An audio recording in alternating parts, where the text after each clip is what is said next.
আসসালামু আলাইকুম। হোমওয়ার্ক শিক্ষা চ্যানেলে আপনাদের সবাইকে স্বাগতম। আশা করি সবাই ভালো আছেন। আমরা ফান্ডামেন্টাল অফ ম্যাথমেটিক্স বইয়ের ধারাবাহিক লেকচার দিতেছিলাম। আজ আমরা একটা নতুন চ্যাপ্টার পড়াবো। সেটা হচ্ছে চ্যাপ্টার নাম্বার 10, বীজগাণিতিক ধারার যোগফল। এই বীজগাণিতিক ধারার যোগফল থেকে প্রশ্ন আসে না, তবু আমরা করাইতেছি আপনাদের বোঝার স্বার্থে। ঠিক আছে? তাহলে চলুন আমরা আগে কিছু সূত্র দেখে নিই, এই অধ্যায়ের জন্য প্রয়োজনীয় কিছু সূত্র। এই যে ৭টা সূত্র ব্যবহার করা হয়েছে, এই সূত্র দ্বারা এই অধ্যায়কে সম্পূর্ণ বা পরিপূর্ণ করা হয়েছে। আর এই সূত্রগুলো আমরা বিস্তারিত আলোচনা করব ম্যাথ করার সময়। এখন আলোচনা করলে আপনারা তো বুঝতে পারবেন না, যার কারণে আমরা একটু দেখেই রাখলাম যাতে আপনারা একটু নোট করে নিতে পারেন। ঠিক আছে? আচ্ছা, এখন আমরা উদাহরণ নাম্বার 3-এ যাই।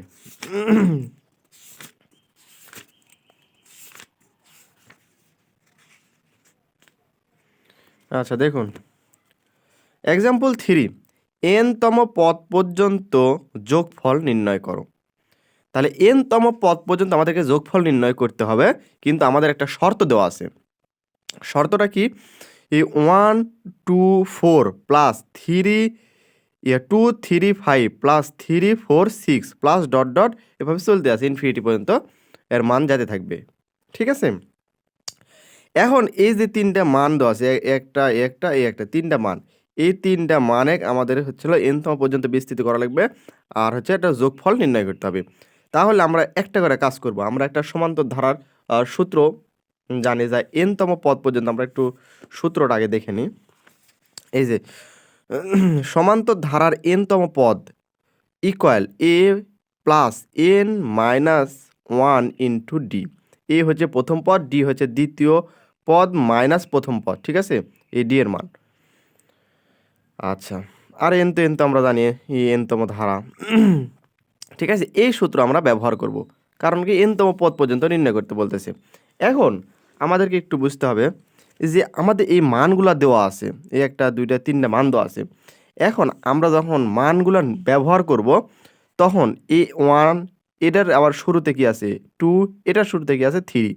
আচ্ছা, এটার শুরুতে কি দ্বিতীয়ত কি আছে 2, এটার দ্বিতীয়ত কি আছে 3, এটার দ্বিতীয়ত আছে 4, এটার লাস্ট আছে হচ্ছে 5 4, এটার লাস্ট আছে 5, এটার লাস্ট আছে 6। এইভাবে আমরা অ্যাডজাস্ট করে লিখব। ঠিক আছে? আচ্ছা, তাহলে এখানে আমরা একটু নোট দিয়ে দিয়েছি যে প্রথমের সাথে প্রথম এটার প্রথম। ঠিক আছে? এইভাবে। তাহলে আমরা প্রথমে যে n-তম পদ মানে n-তম ধারা নির্ণয় করতেছি, সমান্তর ধারা, তখন un আমরা ব্যবহার করব। un ইকুয়াল, এই যে আমরা এই সূত্রটা লিখব a plus n minus 1 into D.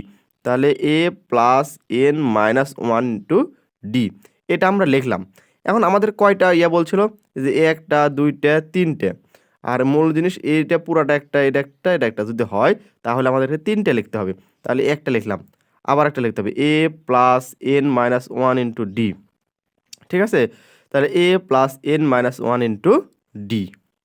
ঠিক আছে? আমরা এই তিনটা লিখে নিলাম। নেওয়ার পরে আমাদের এখন কাজ করতে হবে। এখন আমরা যখন প্রথমে কাজ করছিলাম কি, এই যে এটা এই 1, এটার প্রথম, এটার প্রথম, এটার প্রথম। তাহলে প্রথম পদ কি? এ তো হচ্ছে প্রথম পদ। প্রথম পদ কি? এ 1। আচ্ছা, 1 ব্যবহার করলাম, প্লাস n মাইনাস 1। আচ্ছা, এখন হচ্ছে কি ডি। এই ডি মান কি? দ্বিতীয় পদ মাইনাস প্রথম পদ। এই যে দ্বিতীয় পদ মাইনাস প্রথম পদ, এটা হচ্ছে সূত্র। ঠিক আছে? তাহলে দ্বিতীয় পদ কি আছে? এখানে আছে 2, 2 এর থেকে 1 বাদ দাও, কি হয়? 1 হয়। ঠিক আছে? তাহলে এখানে আমরা 1 ব্যবহার করলাম। আচ্ছা, এখন আমরা দ্বিতীয় কাজ করব। দ্বিতীয় কাজ কি? এর দ্বিতীয় পদ কি? 2, এর প্রথম পদ, দ্বিতীয় ইয়ার প্রথম পদ। ঠিক আছে? তাহলে এটা 2, এই 2 আমরা এখানে ব্যবহার করলাম, প্লাস n মাইনাস 1 থাকলো। এখন ডি, ডি বলতে কি? দ্বিতীয় পদ মাইনাস প্রথম পদ। তাহলে দ্বিতীয় পদ কি এখানে আছে? এখানে 3, 3 থেকে যদি 2 বাদ দাও, তাহলে কি হয়? 1 হয়। সেই 1টা আমরা এখানে ব্যবহার করলাম। তারপরে এখানে প্রথম পদ কি?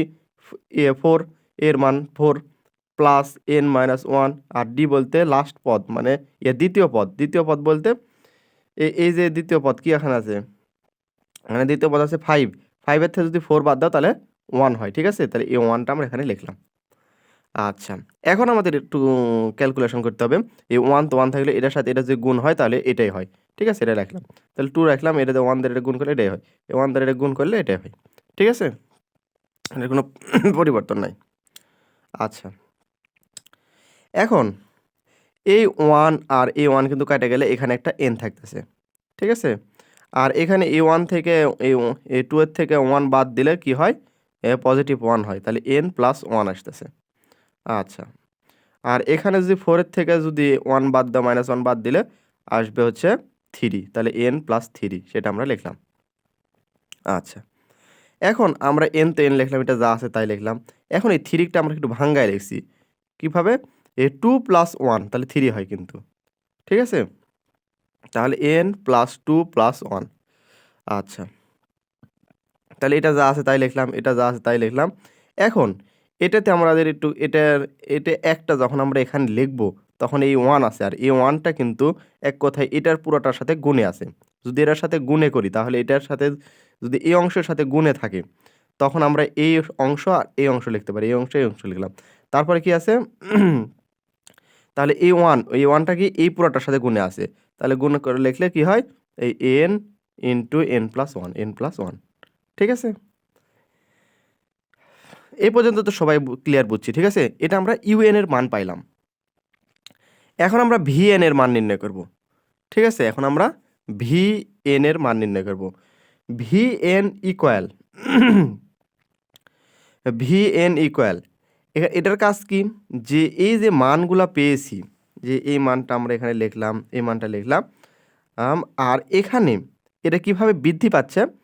N plus one, N plus two, n plus three, সেই এন প্লাস থ্রি আমরা এখানে ইনপুট দিলাম। মানে যা মানটা পাবো সব ক্ষেত্রে, এই ম্যাথের ক্ষেত্রে আমরা একটা মান বেশি নেব, ঠিক আছে? এন প্লাস থ্রি নিলাম।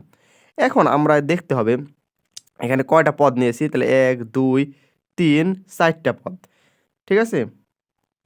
এখন আমাদের কাজ হচ্ছে না, আমরা যদি এখানে চার লিখে দিতাম তাহলে আমাদের হয়ে যেত, কিন্তু আমরা থ্রি প্লাস ওয়ান লিখছি, কারণটা হচ্ছে টু এর সূত্র দ্বারা। আমরা এত ঝামেলা করতে যাব না, নিচে আমরা উপরে যত পদ নিব তত পদ নিচে আমরা লিখবো, ঠিক আছে? তাহলে এক, দুই, তিন, চার, এখানে চার লিখতে পারতাম আমরা, কিন্তু চার না লিখে আমরা থ্রি প্লাস ওয়ান লিখছি কেন?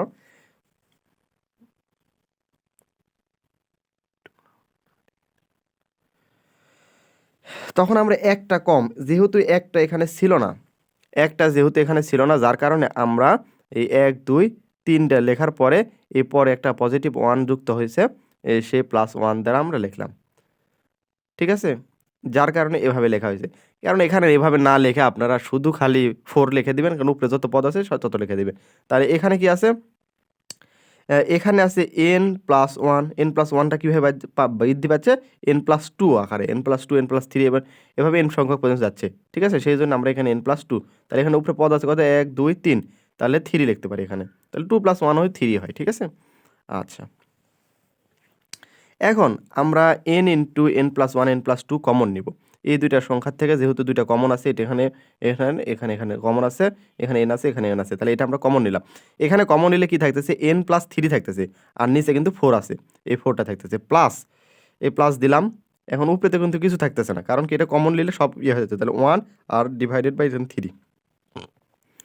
আচ্ছা, তাহলে এখানে যা আছে এবারে তাই লিখলাম।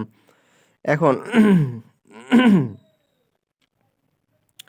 এখন আমরা উভয় পক্ষকে লসাগু করি, তাহলে তিন চারে 12 যদি লসাগু হয় তাহলে 12 তিন দিয়ে কাটলে 3 হয়, 4 দিয়ে কাটলে 3 হয়, 3 ইন্টু এটা, আর এদিকে হয়েছিল 4 হয়, 3 4 12 হয়, তাহলে 4, এই 4 ওয়ানের সাথে গুণ করলে 4ই হয়, ঠিক আছে? এটা যা আছে তাই রাখলাম।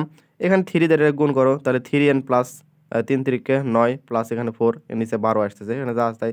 এখানে হচ্ছিল 9 4 13 হয়, তাহলে 3n প্লাস 13 ডিভাইডেড বাই 12, তাহলে 1 ডিভাইড বাই 12, আমরা এটা হচ্ছে কনস্ট্যান্ট ভ্যালুর মতন করে যদি ধরে নিই তাহলে এটা যদি এখানে n না থাকার জন্য আমরা এটাকে সামনে নিতে পারি, ঠিক আছে? এটাকে সামনে নিলাম, তাহলে n into N plus one, N plus two, আর এখানে কি থাকতেছে? 3n প্লাস 13, এটা লিখলাম। এটা আমরা ভিএন এর মান পাইলাম, ঠিক আছে? এটা আমরা ভিএন এর মান পাইলাম। এখন আমরা নির্ণয় করব ভি নট, ঠিক আছে? এখন আমরা ভি নট বের করব। তাহলে ভি নট ইকুয়াল কি? এই যে এটা মান যেটা লিখলাম। আর ভি নটের মান আমরা সবসময় 0 ব্যবহার করব। কারণ আমার এখানে মান তো দেওয়া নাই। ঠিক আছে? যার কারণে আমরা 0 ব্যবহার করব। তাহলে এখানে যদি 0 ব্যবহার করি, এই পুরা টার্মটাই 0 হয়ে যাচ্ছে। ঠিক আছে? তাহলে ভি নটের মান 0 হয়ে যাচ্ছে। তো এখানে যদি 0 বসাও, তাহলে n এর মান যদি 0 বসাও, এক কথায় এখানে যখন 0 বসাবে, তখন সব কিন্তু গুণ আকারে আছে। ঠিক আছে? সব কিন্তু 0 হয়ে যাচ্ছে। ঠিক আছে? যার কারণে আমরা ভি নটের মান হচ্ছে 0 বসাচ্ছি। ঠিক আছে? এখন আমাদের হচ্ছে মূল জিনিস, সেটা হচ্ছে এসএন। এসএন হচ্ছে ভগ্নাংশ আকারের একটা ইয়ে। তাহলে এসএন এর একটা সূত্র আমরা জানি। আচ্ছা, এসএন এর সূত্রটা আমরা একটু দেখাই।